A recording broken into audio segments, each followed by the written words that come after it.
Bonjour tout le monde, j'espère que vous allez bien. Donc aujourd'hui, je reviens avec une petite vidéo comment je réalise mon lait corporel et à base de gel d'aloe vera et l'huile vierge de la noix de coco. Donc je vais vous montrer et à l'annexe, vous aurez une petite vidéo qui explique comment j'extrais le gel d'aloe vera pour que vous puissiez suivre bien. Et ensuite, là, j'ai utilisé l'huile, vous voyez le petit pot, je l'ai pris dans un magasin de bio. Et là, c'est c'est une huile vierge de la noix de coco. Et après, j'ai utilisé la glycérine. Vous voyez la glycérine là, c'est une glycérine végétale et qui est bio aussi. Et une petite vitamine E pour la peau, quoi, vitamine E, mais bon. Bref, je vois pas trop l'utilité, hein, mais moi, je peux le faire sans vitamines aussi.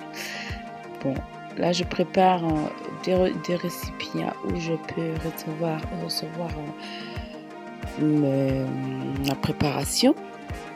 Je commence par récupérer l'huile de la noix de coco. Je mets dans un petit récipient qui va aller dans le micro-ondes. Et s'il faut le chauffer en micro-ondes, c'est pour que je puisse mélanger ensuite avec de la vitamine E.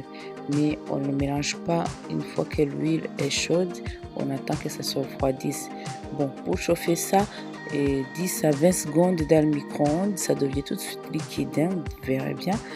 Et là, je peux le mettre à côté pour qu'elle refroidisse un petit peu. Et après, une fois qu'elle est bien froide, mais liquide, je rajoute quelques gouttes de vitamine E. Et là, je vous montre, bon, c'était le gel que j'ai pris un petit peu du gel d'aloe vera. Et une fois que là, j'avais chauffé au micro-ondes, ça devient liquide comme ça. C'est transparente comme l'eau, mais c'est l'huile. On attend que ça le refroidisse. Et une fois qu'elle est bien froide, mais elle reste comme ça liquide par quelques heures. Mais elle est toujours l'huile, hein. Et en préparation, je vais commencer, donc je le mélange avec mon gel d'aloe vera. Une fois que c'est froid, je mélange avec le gel d'aloe vera. Et une fois que c'est fait, je prends un petit peu de la vitamine E. Je mélange aussi la vitamine E. C'est un petit pot, c'est une vitamine à base de tournesol. Enfin, c'est une vitamine E végétale. Donc là, on peut mettre un petit peu. Mais normalement, même sans la vitamine, cette huile, elle est hyper hydratante. J'ai pas de souci à m'en servir sans vitamine. Mais enfin, j'ai voulu voir comment ça se fait avec les vitamines. Donc vous voyez bien, l'huile ne se mélange pas forcément avec le gel d'aloe vera, mais moi je voulais bien limiter les produits que je mets dans mon lait corporel. Et normalement je devrais avoir un émulsifiant. L'émulsifiant, là j'ai pas voulu le prendre et je fais sans émulsifiant. Bon, et la seule conséquence qu'il va avoir, c'est que l'huile ne se mélangera pas longtemps bien correctement. C'est le lait corporel, ça, je vais vous dire. Donc là, je peux mixer, je peux faire tout, mais ça devient déjà le lait corporel, c'est bien. Mais avant de le mettre, il faut secouer un peu la bouteille.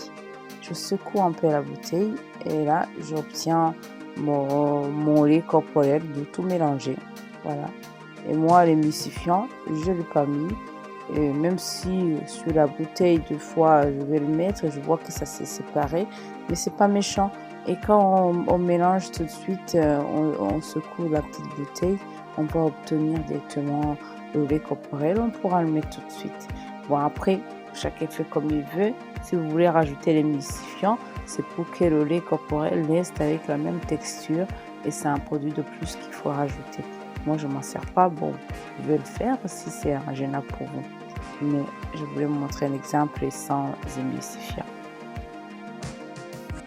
Et comme vous avez vu là, j'ai rajouté la glycérine et la glycérine, bon, une fois que tout est dedans, donc on a nos 3 produits, hein, l'huile et la glycérine et puis la vitamine E et là on peut mixer, je prends mon mixeur et là je mixe vraiment bien pour avoir, une texture un peu homogène et ensuite, parce que la glycérine est un peu plus, solide et j'ai rajouté un tout petit peu, l'eau et bon donc je vous avais dit qu'il y a pas d'autres produits mais là c'est l'eau. J'ai mis un petit peu l'eau, c'est pour diluer la glycérine. Mais c'est pas forcément nécessaire si vous voulez le lait corporel qui tient vraiment bien sur la peau. Moi j'aime bien que ça reste avec une texture un peu légère sur ma peau, que ça laisse un petit film. Donc du coup, j'ai rajouté un peu d'eau et voilà tous mes produits que j'ai dû mettre, dans mon lait corporel. Après c'est comme ça que je le fabrique, hein, et ensuite c'est la mise en bouteille. Vous voyez, c'est pas évident, c'est pas top, je galère un peu, mais parce que mes petites bouteilles, ils sont un peu petits là-haut et là ça va, donc j'arrive à les remplir, mais bon, il y a un petit peu à côté, je suis désolée et j'aurais pu faire autrement. Et donc du coup, quand je finis comme ça, c'est bon, j'ai assez pour vraiment faire un bon moment. C'est le lait corporel que j'utilise beaucoup en été, c'est vraiment très fluide sur la peau et très légère sur la peau. Et après la douche, et une fois que vous voyez que c'est séparé, de temps en temps, n'oubliez pas de secouer. Et puis voilà, je vous souhaite une très très très bonne journée et à très bientôt avec d'autres vidéos. Et c'était Soso de Zaneza Craft. À bientôt.